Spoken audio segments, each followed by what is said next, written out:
रिश्ते में बोला गया एक झूठ और एक राज और एक ऐसी मुलाकात जिसने हमेशा के लिए एक परिवार की दुनिया उजाड़ दी। 25 जुलाई 2024 नवी मुंबई के उरण तालुका में रहने वाली 20 साल की यशस्वी शिंदे, जो एक डेटा एनालिस्ट थी, हर दिन की तरह ऑफिस गई, लेकिन उस दिन उसने आधे दिन की छुट्टी ली थी। घर लौटी और परिवार से बोला कि वह दोस्तों से मिलने जा रही है। देर रात तक जब वो वापस नहीं आई और उसका फोन बंद आने लगा तो उसके पिता ने पुलिस में रिपोर्ट दर्ज कराई कि उनकी बेटी अभी तक घर नहीं आई है। 24 घंटे तक पुलिस को कोई सुराग नहीं मिला। तभी एक सुनसान इलाके से सूचना आई कि एक युवती का शव मिला है। जब पुलिस वहां पहुंची तो सीन बहुत ही दर्दनाक था। शव की पहचान करना भी मुश्किल था। अस्पताल में कपड़ों और सामान के आधार पर प्रूव हुआ कि वह शव यशस्वी का ही था।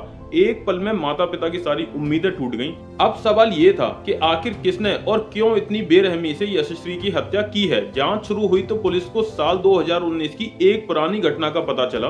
उस समय दाऊद शेख नाम का एक लड़का यशस्वी का पीछा करता था और उसके खिलाफ पॉक्सो एक्ट के तहत मामला भी दर्ज हुआ था। सीसीटीवी फुटेज में भी घटना वाले दिन दाऊद यशस्वी का पीछा करता हुआ दिखाई दिया था। यहीं से जांच ने एक नया मोड़ ले लिया। यशस्वी की कॉल डिटेल्स खंगाली गई, जिनसे पता चला कि वह पिछले कुछ समय से दाऊद के कांटेक्ट में थी। पुलिस ने दाऊद की तलाश शुरू की और आखिरकार 30 जुलाई 2024 को कर्नाटक से उसे अरेस्ट कर लिया गया। पूछताछ में सामने आया कि दोनों फिर से कांटेक्ट में आए थे, बातचीत होने लगी थी और दाऊद यशस्वी पर शादी का दबाव बना रहा था, लेकिन वह उसके लिए तैयार नहीं थी। इतना ही नहीं, उसने यशस्वी की पर्सनल फुटेज के जरिए उसे ब्लैकमेल करने की कोशिश भी की थी। इसी दबाव में यशस्वी आखिरी बार उससे मिलने गई थी। मुलाकात के दौरान दोनों के बीच बहस हुई। पुलिस के अकॉर्डिंग दाऊद पहले से ही हत्या का प्लान बनाकर आया था। उसने सुनसान जगह चुनी थी, हथियार साथ लाया था और गुस्से में यशस्वी पर अटैक कर दिया और उसको मारने के बाद मौके से फरार भी हो गया। लेकिन कुछ ही दिनों में वो पकड़ा गया। ये मामला सिर्फ एक हत्या की कहानी का नहीं है, बल्कि हमें अलर्ट भी करता है कि अगर रिश्ते में ब्लैकमेल, धमकी या मेंटल प्रेशर जैसी चीजें हों